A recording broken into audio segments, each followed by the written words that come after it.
Sa pagpapatuloy, tumanggi pa din si Killua na maging estudyante ni Biscuit dahil ayon sa kanya meron na silang master at si Wing iyon. Nasurpresa naman si Biscuit dahil hindi niya inaasahang naging guro na din pala ang dati niyang estudyante na si Wing. Sa kasong ito wala nang dahilan pa sila Gon at Killua na tumangging magpaturo sa kanya. Kinwestiyon niya si Killua na kung totoong malakas nga silang dalawa ay bakit hindi nila magawang mahuli ang rank B monster na ito. Ngunit habang sila ay nag-uusap nakaramdam si Biscuit ng presensya ng kalaban, sinabihan niya ang dalawa na umupo at magkunwari lamang silang nag-uusap. Napagtanto ni Killua na mahina pa talaga ang level nilang dalawa dahil hindi man lang nila naramdaman ang presensya ng kalaban. Kaya naman nagtanong sila Killua at Gon kung anong dapat nilang gawin. Sinabi ni Biscuit na siya ay pupunta sa timog habang ang dalawa naman ay sa hilaga. Sa pagkakataong iyon ay malaki ang tsansa na siya ang tatargetin ng kalaban. Umarteng nag-aaway sila Killua at Biscuit, dahil dito hindi madaling maghihinala ang kalaban habang sila ay papalayo, hindi nagtagal ay kumagit sa patibong ang kalaban at hinarap na nito si Biscuit. May kakayahan si Binolt na malaman ang lahat ng bagay sa katawan ng target nito sa pamamagitan ng pagkain ng buhok, ngunit natameme na lamang ito nang malaman niya na 57 years old na pala si Biscuit. At ang pinaka nakakagulat ay kahit bata ang katawan nito ay naabot na ni Biscuit ang sukdulan ng paghubog sa sariling lakas nito. Bilang isang mandirigma, hinamon na lamang ni Binolt ng isang patas na duelo si Biscuit, at sa kanyang pag-atake ay napakaswabi lamang ng pag-counter ni Biscuit at nagawa na nitong mapuruhan si Binolt. Nang dumating sila Gon, sinabi ni Biscuit na kung nakaharap ng dalawa ngayon si Binolt siguradong patay at game over na sila ngayon. Kaya naman hindi maganda kila Killua kung patuloy pa din nilang susubukin ang tadhana. Sinabi ni Biscuit na ang dahilan niya sa pagsali sa game na ito ay upang makuha ang isang hiyas na Blue Planet. Sinabi naman ni Gon na kaya sila nandito ay hinahanap nila ang kanyang ama na si Ging Freaks at isa siya sa gumawa ng larong ito. Sinabi ni Biscuit na kilala niya si Ging at isa ito sa pinakamagaling sa buong mundo na Nen user. Dahil sa narinig hiniling ni Gon kay Biscuit na turuan pa sila tungkol sa Nen. Gayunpaman nang magkamalay si Binolt, sinabi ni Biscuit na magiging parte siya ng pagsasanay nila Gon at Killua. Kailangan niyang iwasan ang mga atake ng mga ito sa loob ng 2 linggo. Kinaumagahan nagsimula ang kanilang pagsasanay. Kahit nasugatan si Binolt ay napakabilis pa din ito at nagagawang dumipense sa mga tangkang pag-atake ng ating mga bida. Iminungkahi ni Killua kay Gon na pagurin nila si Binolt sa tuloy-tuloy na atake gamit ang mga bato, pabor naman ito kay Binolt dahil magagawa niyang makapagpahinga at sa kanya tatapusin ang laban. Subalit si Gon ay kumuha ng mga malalaking bato at ito ang ipinang-atake niya kay Binolt, ganun na din ang naging diskarte ni Killua hanggang sumapit ang hapon. Napansin ni Biscuit na kahit isang araw pa lang ay nagawa ng mapuwersa nila Gon at Killua si Binolt, dahil dito ay hindi mapigil ang mamangha ni Biscuit sa dalawa na parang ang mga ito ay mga hiyas, na kailangang hubugin at pakinisin sa pamamagitan ng pagsasanay. Hindi nagtagal ay nakagawa sila Gon ng gubat ng mga bato, naging epektibo ito upang makapagtago dito ang dalawa at doon na nahuli ni Killua si Binolt. Subalit pinigilan ni Gon si Killua sapagkat sayang naman kung tatapusin na agad nila ang laban. Nais ni Gon na sulitin ang pagkakataong ito hanggang sa makakaya na nilang labanan si Binolt ng one-on-one. Kinagabihan ay minabuti nilang magpahingang 3 upang makabawi ng lakas para bukas, at habang lumilipas ang mga araw napapansin ni Killua na mas lalo silang bumibilis dahil sa paningin nila ay bumabagal na si Binolt. Hindi nagtagal ay sumuko na din si Binolt dahil alam niyang hindi na siya mananalo sa dalawa. Labis naman nagpasalamat si Gon sa kanya dahil malaki ang naging tulong niya upang umunlad sila ng tuluyan. Kinalaunan ay pinayagan na ni Biscuit na umalis na din si Binolt, at pagkatapos ay sinabi ni Biscuit na sila ay magpapatuloy na patungong Masadora, at tinakbo nila ang 70 kilometro papuntang bayan. Nang makarating sila ay doon ay bumili lang pala si Biscuit ng mga cards na naglalaman ng mga gamit sa paghuhukay, at pagkatapos ay bumalik na din agad sila sa kanilang pinanggalingan. Inutusan muli ni Biscuit ang dalawa na babalik na muli sila patungong Masadora, subalit kailangang diretso lamang sila Gon at huhukayin nila kung may nakaharang na bundok. At kahit sa kanilang pagpapahinga ay kailangang hawak nila ang lubid na may nakataling bato, Makakatulong ito upang maasa ang kanilang atensyon kahit sila ay natutulog. Kinabukasan natutunan ni Gon na gamitan din ng Nenang Pala, nang sa ganun ay mapapadali ang kanilang paghuhukay at kahit pa may nakaharang na bato ay kanilang matitibag. Matapos mabutas nila Gon at Killua ang napakaraming mga lambak ay narating na muli nila ang Masadora, subalit agad din naman silang pinabalik muli ni Biscuit sa kanilang pinagmulan. Ang kanilang sunod na paksa para sa pagsasanay ay ang pagkuha ng card, at sa training na ito ay mahahasa ang kanilang pag-iisip ng mabilis upang makabuo ng strategy sa laban. Matagumpay na nahuli ni Gon ang Hyper Puffball, habang si Killua naman ay walang kahirap-hirap na natalo niya ang Melanin Lizard at nakuha ang card form nito. Sunod naman na nahuli ni Gon ang Bubble Horse at isa ito sa pinakamahirap na mahuling monster sa game, kaya naman pagkatapos nito ay sunod naman nilang pinagtuunan ng pansin ay ang palakasin ang kanilang depensa. Gumamit ng Ko si Biscuit, ang teknik na ito ay kayang palakasin ng triple o doble ang karaniwang opensa. Siya ay aatake sa kanila at kailangang masangga nila Gon at Killua ng kanilang katawan ang kanyang kamao. Para magawang madepensahan ng katawan nila ang atake ni Biscuit, kailangang matutunan nilang pagsamahin ang Ten at Ren, at makakabuo ito ng teknik na Ken na mainam na pangdepensa sa pinsala ng Ko. Nang makaporma na si Gon gamit ang Ken, dahan-daang inilapit ni Biscuit ang kanyang kamao subalit tumalsik pa din si Gon sa lakas ng puwersa. Sinabi ni Biscuit na purong kapangyarihan lamang ang tumama kay Gon, pero kung sinamahan pa niya ng puwersa ng isang malakas na suntok ay siguradong wala nang natira sa mukha ni Gon. Sinubukan ni Biscuit na patagalin ang Ken ni Gon, subalit naka-2 minuto lamang si Gon at bumagsak na siya sa pagod, kaya naman patuloy na pinalakas nila Gon at Killua ang kanilang cardio, at sa wakas ay napanatili ni Gon ang kanyang Ken ng halos 30 minutos. Sumunod na itinuro ni Biscuit sa kanila ay ang 50-50 stance, ang teknik na ito ay kadalasang ginagamit sa sabayang combat, inililipat ang 70% ng aura sa kamao bilang pang-atake, at 30% naman ang may iwan sa katawan bilang depensa at ang teknik na ito ay tinatawag na Ryu.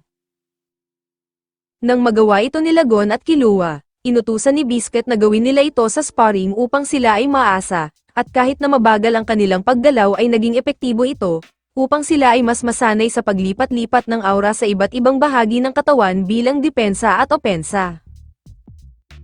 Lumipas pa ang ilang mga araw ay mas naging bihasa na sila Gon at Killua sa paggamit ng Ryu, kaya naman iminungkahi ni Biscuit na magtutungo na sila sa final stage, at ito ang individual Nen-type training. Sa training na ito ay gagawin nila Gon at Killua ang training ng bawat isang Nen-type category. Sa ganitong paraan ay mas mabilis na mamamaster ng isang Nen user ang kanyang type nang hindi pinababayaan ang iba pang affinity categories. Samantala inihayag ni Nick sa kanyang mga kagrupo na nalalapit na ang kanilang tagumpay, sapagkat mayroon na silang nakuhang 133 cards at ang 10 pang kulang ay alam na nila kung saan ang mga ito matatagpuan. Ngunit bago ang lahat ay ipinagtapat ni Gentrou na siya ang tinatawag na bomber, at ang bawat isang miyembro na naririto ay nilagyan niya ng bomba, pinatunayan niya ito nang pasabugin niya ang mukha ng isa sa kanyang kasama. Ipinaliwanag ni Gentrou na kailangan lamang niyang hawakan sa kahit anong parte ang kanyang biktima upang malagyan ng bomba, at kung patitigilin naman ito ay kailangan lamang siyang hawakan at bigkasan na nahuli ko na ang bomber. Ipinakita ni Gentrou ang bawat isang bomba na nakakabit sa bawat isa, inalok ni Gentrou na kapalit ng buhay nilang lahat na dapat ay makuha niya ang 70 stay pocket card. Gayunpaman kung wala silang gagawin ay mauubos ang oras at sasabog ang kanilang mga bomba, kaya naman handa siyang maghintay sa lumang kastilyo ni Ginoong Batera, kapalit ng mga 70 stay pocket card. Agad na umalis si Gentrou palabas ng laro gamit ang card na leave. Marami sa mga miyembro ay nagpanik at hindi alam ang gagawin, kaya naman sinabi ni Aben Gay na mabuting planuhin nila kung lalabanan ba nila si Gentrou o isusuko ang mga cards. Kinalaunan si Puhat ang dumating at inaasahan pa naman ni Gentrou na si Nyx ang darating, sinubukan ni Puhat na makipagnegosasyon tungkol sa card na Breath of Archangel upang mailigtas nila si Jisva. Subalit walang pakialam si Gentrou dito, kaya't pinasabog niya ang leeg ni Puhat na itong tumapos kay Puhat at kinuha ang singsing nito. Samantala matapos may hatid ni Bara ang ulo ni Puhat, iminungkahi nito na ibigay sa kanya ang card na leave. Bagamat tumanggi ang mga kagrupo ni Puhat, wala lang din nagawa ang mga ito at ibinigay, dahil kung hindi makakabalik si Bara sa labas ng game ay mas lalala lamang ang kanilang sitwasyon. Sa kabilang banda napatunayan ni Shalnark na ang larong ito ay ginaganap din sa tunay na mundo, dahil natagpuan na nila ngayon ang mismong Grid Island. Gayunpaman hinarang sila ng isa sa mga lumikha ng game na si Razor, pinagbawalan sila ni Razor na manghimasok sa islang ito, kaya naman inilabas nito ang eliminate card at kung nais nilang makalaban siya, ay may item na para dito sa kakailangan nilang dumaan sa tamang proseso ng game upang makabalik sa lugar na ito, at ang mga spider ay sabay-sabay na inalis ni Razor sa islang ito. Samantala naging inspirasyon ni Gon ang larong Jack and Poy na makabuo ng sariling abilidad at estilo sa pakikipaglaban, kung saan gumagamit siya ng bato, papel at gunting. Gayunpaman ipinakita na ni Killua ang kanyang kakayahan na makalikha ng kuryente gamit ang Nen, bagamat namangha sila dito, nalungkot lang si Biscuit nang maisip niya na anong uri ng kabataan ang dinanas ni Killua para magawa ito sa murang edad. Subalit natutuwa naman siya dahil solid ang pagkakaibigan nila Gon at Killua, kaya naman iminungkahi niya na mag-celebrate na muna sila dahil malapit na magbagong taon. Dahil dito naalala ng ating mga bida na ngayon na ang pagpaparehistro sa susunod na Hunter exam, kaya naman iminungkahi ni Biscuit na pumunta sila ng Masadora upang makapagtanong kung paano makakaalis sa loob ng laro.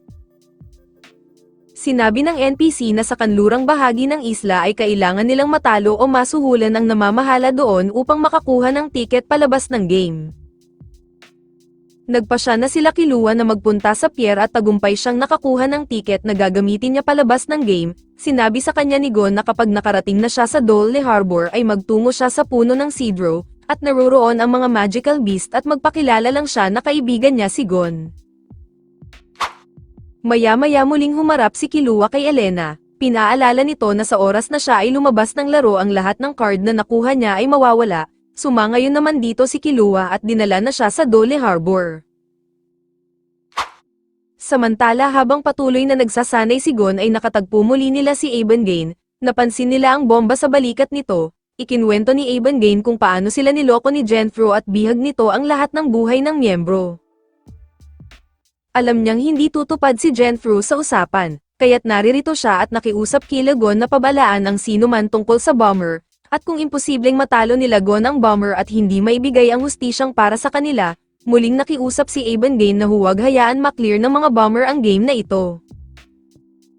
Nang makaalis si Abengain, alam niyang kahit na ibigay ni Nyx ang lahat ng baraha kay Genfro, baliwala lamang ang kasunduan at pasasabugin lamang silang lahat ng sabay-sabay ng mga bomber, kaya naman kailangan na niyang magmadali bago mahuli ang lahat.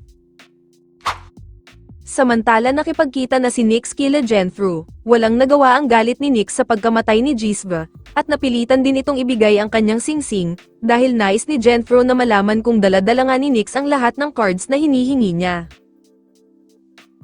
Sa kabilang banda, si Abengain ay nagsasagawa ngayon ng kanyang Nen ability na exorcism upang magawa niyang alisin sa kanya ang bomba. Nag-alay siya ng isang manikang kahoy sa mga espiritu ng kagubatan. Nakalikha siya ng isang Nen Beast na kayang magtanggal ng sumpa o kondisyon ng isang Nen user, habang sa kabilang banda naman ay nasigurado na ni Genfro na nasa libro nga lahat ng mga cards na hinihingi niya. Kasabay naman ito na ang Nen Beast na ginawa ni Abengain ay nagsimula ng kainin ang bomba, at dahil isang sinungaling si Genfro, niloko niyang muli sila Nyx at pinasabog ang mga ito kasama na ang lahat ng miyembro. Hanggang sa huling paghinga ni Nyx ay wala itong hangad kung hindi ay hustisya, subalit si Abengain ay matagumpay na nakaligtas sa pagsabog ngunit ang kapalit naman nito ay pumulupot ang Nen Beast sa kanya, kaya't nagsuot siya ng damit upang maitago ito. Gayunpaman nais tulungan ni Gon ang mga naging biktima ng bomber, ngunit sinabi ni Biscuit na kahit papuntahan nila ang base nila Nyx ay wala lamang din silang magagawa. Sapagkat wala silang hawak ngayon na kahit anong spell card, kaya naman ang kailangan muna nilang gawin ay bumili ng spell card sa Masadora, sa paraang iyon tiyak na mas makakaengkwentro nila ang bomber once na marami na silang mga baraha. Matapos nilang makabili ng mga spell cards, natuklasan ni Biscuit na meron siyang hawak na prison, samantalang si Killua naman ay nakarating na sa bahay ng mga magical beast, at nagkukwento ng mga masasayang adventure nila ni Gon. Ngayon may mga spell card na sila Gon at Biscuit, mas kampante na sila dahil magagawa na nilang depensahan ang sarili mula sa ibang player. At habang nagsasanay si Gon na palakasin ang kanyang Ten at Ren upang makabuo ng Sphere Aura, papunta nang muli si Killua sa Hunter exam. Nang sumapit na ang araw ng Hunter exam, ginabayan si Killua ng mga magical beast papunta sa destinasyon at kagaya pa din ng dati, naruroon pa din si Tumba at ang mga Amori brothers. Maya-maya ay dumating na ang examiner at ipinaliwanag sa kanila na kailangan nilang talunin ang isa't isa upang makuha ang kani-kanilang mga tag number. Inaasahan ng examiner na sa bilang ng 489 na aplikante ay 300 lamang ang matitira, subalit lahat ay halos pinabagsak ni Killua kabilang na si Sephiel at syempre ang mga Amori brothers. Hindi makapaniwala ang examiner na tinalo ni Killua ang lahat ng aplikante, kaya naman tuwang-tuwa si Chairman Netero at dito pa lamang ay ipinasana niya si Killua sa lahat ng yugto ng Hunter exam. Wala pang isang linggo ay nakabalik na agad si Killua sa Grid Island, at ipinakita sa kanya ang mga bagong cards nila Gon at Biscuit. Sa dami ng spell card nila ngayon ay may kakayahan na silang dumipensa. Iminungkahi ni Killua na subukan ang contact at nagsimulang lumabas ang mga pangalan na kanilang mga nakasalamuha sa laro, at laking gulat nila nang makita nila ang pangalan ni Crollo. Nagtataka ang dalawa kung paanong nakapasok si Crollo sa laro gayong pinagbawalan na ito ni Kurapika na gumamit ng Nen, gayunpaman napikan si Biscuit kila Gon dahil hindi siya isinasali ng mga ito sa usapan. Kasabay nito ay natawa na lamang si Shalnark nang makita ang pangalan ni Crollo sa game, kaya naman ipinaliwanag ni Biscuit na kung may kayang makapaglagay ng kondisyon sa isang tao, syempre meron ding mga Nen-user na kayang magtanggol nito. Ayon kay Shalnark mula York New City hanggang Grid Island ay silangang direksyon ang dapat tahakin at iyon ang sabi sa hula, kaya naman nakarating si Crollo sa Grid Island ngunit agad din naman itong pinaalis ni Razor. Gayunpaman nag-utos na lamang si Crollo ng ibang tao na hanapin ang Nen Exorcist dito sa Grid Island, at ipinagamit ang kanyang pangalan upang sabihan silang mga spider sa kanyang ginagawa.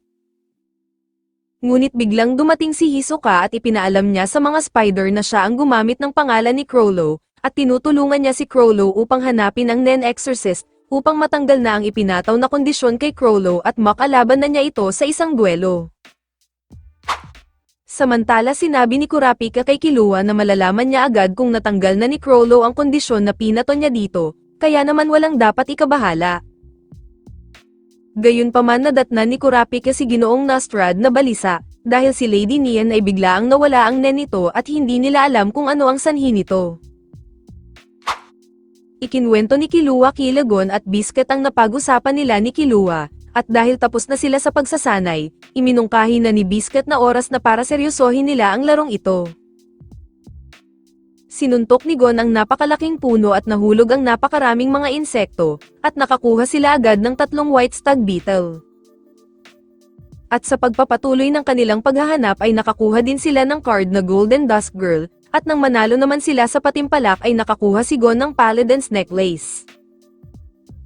Nalaman nila na ang Paladin's Necklace ay kayang pigilan ng mga attack spell at nagbubunyag din ito ng mga peking card, at sa buong araw ay 6 na stay pocket card ang nakuha nila agad. Gayunpaman tumawag si Casual kay Gon, nais nitong makipag-trade ng mga spell card sa kanila, habang sila Choose Gera naman ay nakipag-ugnayan kay Genfru upang makipag-trade din ng mga magagandang mga spell card. Tumanggi si Genfru dahil alam niyang 92 cards lamang ang hawak nila Choose Gera, subalit nag-alok pa din si Choose Gera ng mga 3 spell card kapalit na lamang ng Night Jade, kaya ang alok na ito ay pumukaw sa interes ni Genfru. Samantala matagumpay na nakipag-trade sila Gon kila Casual ng Witch's Love Potion kapalit ng Book of VIP, at dahil bitin pa ang ating mga bida sa pangungulekta, nagbaka sakali silang tumungo sa kasino upang makakuha pa ng mga spell card. Gumamit ng risky dice si Killua nang sa ganon ay mapataas ang kanyang swerte, at sa kanyang unang paglaro ay nakakuha agad siya ng jackpot, ngunit isang player ang nasabugan sa mukha ng slot machine matapos maubos ang swerte nito sa paggamit ng risky dice. Sa kabilang banda, ang grupo nila Genfro ay gumagamit din ng risky dice, at upang hindi sila ang mabiktima ng bad luck ay pinipilit nila ang dalawang mga player na ito ang mag-roll ng dice. Ipinapagamit nila ang risky dice sa mga ito upang gamitin ang lottery card, nagbabaka sakali sila Genfro na mapalitan ang lottery card ng Alexander of Strangeluck na baraha. At dahil wala din silang napala sa ganitong diskarte, iminungkahi ni Sub na bumuo sila ng plano upang labanan ang grupo nila Chesguera. Gagamit sila ng tax collector's gauntlet upang makapagnakaw ng isang restricted card kila Chesguera. Upang makasigurado, walang takot na gumamit si Genfro ng risky dice, at nang swerte ang lumabas ay itinuloy na nito ang pakikipag-deal kila Chesguera. At dito muna nagtatapos ang Season 4 ng anime. Like and share naman dyan. Maraming salamat sa palaging panonood.